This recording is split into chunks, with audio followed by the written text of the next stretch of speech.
ക്ലാസ്സിലെ 4ാമത്തെ കഥയാണ് റാണി B. Milker പഠിയെ റാണി B. Milker പഠിയെ റാണി B. റാണി എന്ന് നമ്മൾ മലയാളത്തിൽ പറയും. അത് ഹിന്ദിയിലാണെങ്കിൽ എന്താണ്? രാ എന്നുള്ള അക്ഷരത്തിന് റാ എന്നുള്ള ഉച്ചാരണം വരും, രാ എന്നുള്ള ഉച്ചാരണം വരും. ഹിന്ദിയിൽ രാ എന്നുള്ള ഒരക്ഷരം മാത്രമേ ഉള്ളൂ. മലയാളത്തിലാണെങ്കിൽ റാ രാ രണ്ടും വേറെ വേറെ അക്ഷരങ്ങളുണ്ട്. റാ വേറെ ഉണ്ട്, രാ വേറെ ഉണ്ട്. ഹിന്ദിയിൽ രണ്ടും കൂടിയിട്ട് ഒരക്ഷരമേ ഉള്ളൂ. വ്യഞ്ജനാക്ഷരം ഏതാണ്? രാ എന്നുള്ള അക്ഷരമേ ഉള്ളൂ അല്ലെ. രാ തന്നെ രണ്ട് തരത്തിൽ നമ്മൾ ഉച്ചരിക്കും. രാം എന്നും പറയും, റാം എന്നും പറയും അല്ലെ. അതുപോലെ തന്നെ ഇവിടെയും എന്താണ്? റാണി എന്നും രാണി എന്നും നമുക്ക് പറയാം. ന വേറെയാണ്, ന വേറെയുണ്ട് അല്ലെ. നമ്മൾ മലയാളത്തിൽ കൂടുതൽ റാണി എന്നുള്ള വാക്കുകളാണ് അല്ലെ പേര് പറയുമ്പോൾ ഉച്ചരിക്കുന്നത് അല്ലെ. ഇവിടെ എന്താണ്? റാണി ബി എന്നാണ്. മിൽക്കർ പടിയെ നമുക്ക് എല്ലാവർക്കും കൂടിയിട്ട് കഥ വായിക്കാന്ന് പറയാണ്. എന്താ കഥയുടെ പേര്? റാണി ബി. രാണിയും ബി എന്നുള്ളതിന് എന്താണ്? കൂടെയും എന്നുള്ള അർത്ഥമൊക്കെ ഉണ്ട് അല്ലെ. എത്രാമത്തെ പാഠാണിത്? 4ാമത്തെ പാഠാണ് അല്ലെ. രമ ഓർ രാണി ദോ ബഹ്റേം ഹെ. ആരൊക്കെയാണ് ഇതിലുള്ള കഥാപാത്രങ്ങള്? 2 കുട്ടികളെ കുറിച്ചിട്ടാണ് പറയുന്നത്. പിക്ചറിൽ നോക്കിയാൽ നമുക്ക് കാണാം അല്ലെ. ആരൊക്കെയാണത്? രമയും രാണിയും അല്ലെ. രമ ഓർ രാണി ദോ ബഹ്റേം ഹെ. 2 സഹോദരി ചേച്ചി അനീത്തിമാരെയാണ് സഹോദരിമാർ എന്ന് പറയുന്നത് അല്ലെ. 2 സഹോദരി. ഹേം കണ്ടു, പ്ലൂരൽ വരുമ്പോൾ നേം എന്ന് വരും അല്ലെ.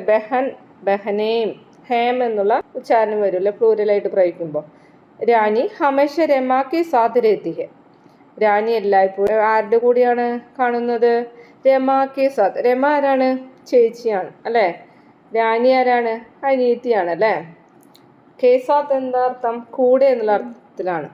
രാണി എപ്പോഴും ആരുടെ കൂടെയാണ്? രമയോടൊപ്പമാണ് കാണപ്പെടുന്നത് അല്ലെ. രമയുടെ കൂടെയാണ് എപ്പോഴും നടക്കുന്നത്. അതാണ് നമ്മൾ ആ പിക്ചറിൽ കാണുന്നത് അല്ലെ. അടുത്ത പാരഗ്രാഫിലായിട്ട് എന്താ കാണുന്നത്? രമാനെ അപ്നെ ബാലോമേ കങ്കിക്ക്. രമ തൻ്റെ തലമുടി ഈരുകയാണ്. കങ്കി എന്താണ്? ചെറിയ ചീർപ്പിനാണ് പറയുന്നത്. കണ്ടോ, ഈ പിക്ചറിൽ നമുക്ക് കാണാം. തലമുടി ഇരുന്ന് കാണുന്നുണ്ട് അല്ലേ. രാണി നബി അപ്പനെ ബാലോമേ കങ്കിക്ക്. രാണി എന്തു ചെയ്തു? തൻ്റെ തലമുടി അതുപോലെ ഈരുകയാണ്. അടുത്ത പാരഗ്രാഫിലായിട്ട് എന്താ കാണുന്നത്? രമാനെ ചപ്പൽ പെഹനി. രമ ചപ്പൽ ധരിച്ചു. ചപ്പൽ എന്താണ്? ചെരുപ്പാണ്. ചെരുപ്പ് ഇടുകയാണ്. രാണി നബി ചപ്പൽ പെഹൻലി. രാണി എന്തു ചെയ്തു? ചെരുപ്പിട്ടു അല്ലേ. ഇതാണ് ആദ്യത്തെ പേജിൽ കാണുന്നത് കേട്ടോ. അടുത്ത പേജിലായിട്ട് നമ്മൾ എന്താ കാണുന്നത്? രമാനെ അപ്പനെ ബസ്ത ഉടായ. രമ തൻ്റെ ബാഗ് എടുത്തു. ബസ്ത എന്ന് വെച്ചാൽ എന്താ? ബാഗാണ് കേട്ടോ. രാണി നബിക്ക് ജോല ഉടാലിയ. രാണി എന്തു ചെയ്തു? ഒരു സഞ്ചി. ജോല പണ്ടൊക്കെ തുണി സഞ്ചിയായിരുന്നു ഉണ്ടായിരുന്നത് അല്ലേ ബാഗിന് പകരം. ഇന്നൊക്കെ പ്ലാസ്റ്റിക് ബാഗുകൾ വരുന്നുണ്ട് അല്ലേ. ഒരു സഞ്ചി എടുക്കുകയാണ്. ആര്? രാണിയു അല്ലേ. കണ്ടോ, പിക്ചറിൽ കാണുന്നുണ്ട്. 2 പേരുടെ കയ്യിൽ ബാഗ് കാണുന്നുണ്ട് അല്ലേ. രമ സ്കൂൾ ജാനയിലേക്ക്. രമ സ്കൂളിൽ പോകാനായിട്ട് നിൽക്കുകയാണ്. മാമിനെ രാണിക്ക് സ്കൂൾ നഹി ജാനെ ദിയ. അമ്മ എന്ത് ചെയ്തു? രാണിയെ സ്കൂളിലേക്ക് പോകാനായിട്ട് അനുവദിച്ചില്ല. സ്കൂൾ നഹി ജാനെ ദിയ എന്നുള്ളതിന് എന്താ അർത്ഥം? പോകാനായിട്ട് അനുവദിച്ചില്ല, പറഞ്ഞയച്ചില്ല എന്നുള്ള അർത്ഥമാണ്.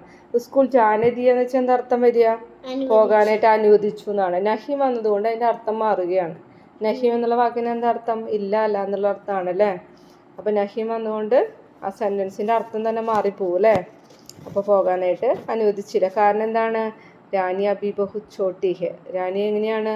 വളരെ ചെറുതാണ്. അതുകൊണ്ടാണ് അമ്മ അവളെ സ്കൂളിലേക്ക് പറഞ്ഞയക്കാതിരുന്നത് അല്ലേ. ബഹുത്ത് എന്ന് വെച്ചാൽ എന്താ? വളരെ. ചോട്ടി എന്ന് വെച്ചാൽ എന്താ? ചെറുത് എന്നുള്ള അർത്ഥമാണ്. കണ്ടോ, അതിൽ കാണുന്നുണ്ട്. സ്കൂളിൽ പോകുന്നത് കാണുന്നുണ്ട് അല്ലേ. ചേച്ചി സ്കൂളിൽ പോകുന്നുണ്ട് അല്ലേ. രമ माँ रानी को समझाया, रानी बेटी तुम अभी बहुत छोटी हो, थोड़ी सी बड़ी हो जाओ तब तुम भी स्कूल चली जाना. അമ്മ രാണിയെ പറഞ്ഞ് മനസ്സിലാക്കിക്കുകയാണ്. കാരണം റാണിയോട് പോകണ്ടെന്ന് പറഞ്ഞാൽ അവൾ പെട്ടെന്ന് സമ്മതിച്ചു എന്ന് വരില്ല അല്ലേ, ചെറിയ കുട്ടികൾ. അപ്പോൾ പറഞ്ഞ് മനസ്സിലാക്കിപ്പിക്കുകയാണ്. എന്താണ്? റാണി ബേട്ടികളെ റാണി തും അബി ബഹു ചോട്ടി ഹോ. ഇപ്പം നീ എന്താണ്? വളരെ ചെറുതാണല്ലേ, തീരെ കൊച്ചല്ലേ, തീരെ ചെറുതാണല്ലേ. ദോഡീസി ബെഡി ഹോ ജാവോ, കുറച്ച് വലുതാവൂ. തബ് തുമ്പി സ്കൂൾ ചലി ജാന, അപ്പം നീയും സ്കൂളിൽ പോയിക്കോളൂ എന്ന് പറയാണ്. തും എന്നുള്ളതിന് എന്താണ്? നിങ്ങൾ എന്നാണ് അർത്ഥം. പക്ഷെ നമ്മൾ മലയാളത്തിൽ സംസാരിക്കുമ്പോൾ എങ്ങനെ പറയാ? നീ സ്കൂളിൽ പോയിക്കോളൂ എന്നല്ല പറയാ, നിങ്ങൾ പോയിക്കോളൂ എന്ന് പറയില്ല. നമ്മൾ ഒന്നിൽ കൂടുതലുള്ള എണ്ണത്തിലാണ് മലയാളത്തിൽ നിങ്ങൾ അല്ലെ, അല്ലെങ്കിൽ ബഹുമാനപൂർവ്വമാണ്. ഇവിടെ ഹിന്ദിയിൽ മിക്കവാറും എന്താണ് നിങ്ങൾ എന്നുള്ള പ്രയോഗമാണ് വരിക. അതുകൊണ്ടാണ് ഇതിൽ എന്ത് പറയുന്നത്, റാണി ബേട്ടി ഒരാളുള്ളൂ.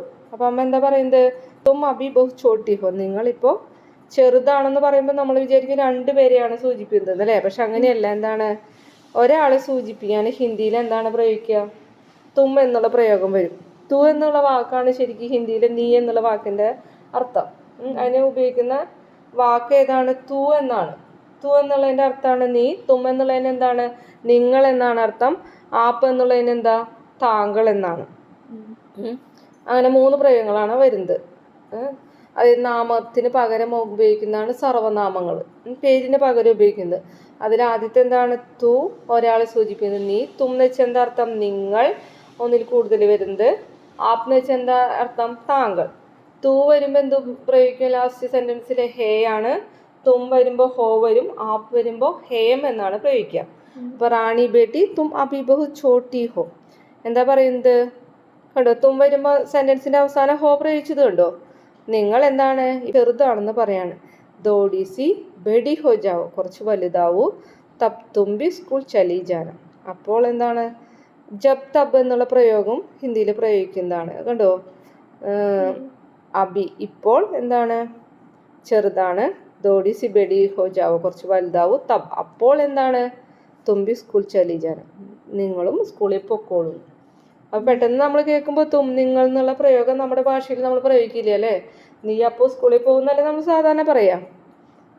ഇതാരാണ് എഴുതിയത്, സാബാർ ബർക്ക ക്രമിക് പുസ്തകമാല NCERT-യുടെ ബർക്ക ക്രമിക് പുസ്തകമാലയിലുള്ള ഒരു കഥയാണ്. നല്ല കഥയാണോ ഇത്, സ്കൂളിൽ പോകുന്നത് അല്ലേ. ചേച്ചിമാർ സ്കൂളിൽ പോകുമ്പോൾ അപ്പോൾ അനിയത്തിമാർ സ്കൂളിൽ പോകാൻ തയ്യാറാവും അല്ലേ. ചേച്ചിമാർ എന്ത് ചെയ്യുന്നു അതുപോലെ താഴെയുള്ള അനിയന്മാരെ അനിയത്തിമാരും ചെയ്യാൻ നോക്കൂ അല്ലേ.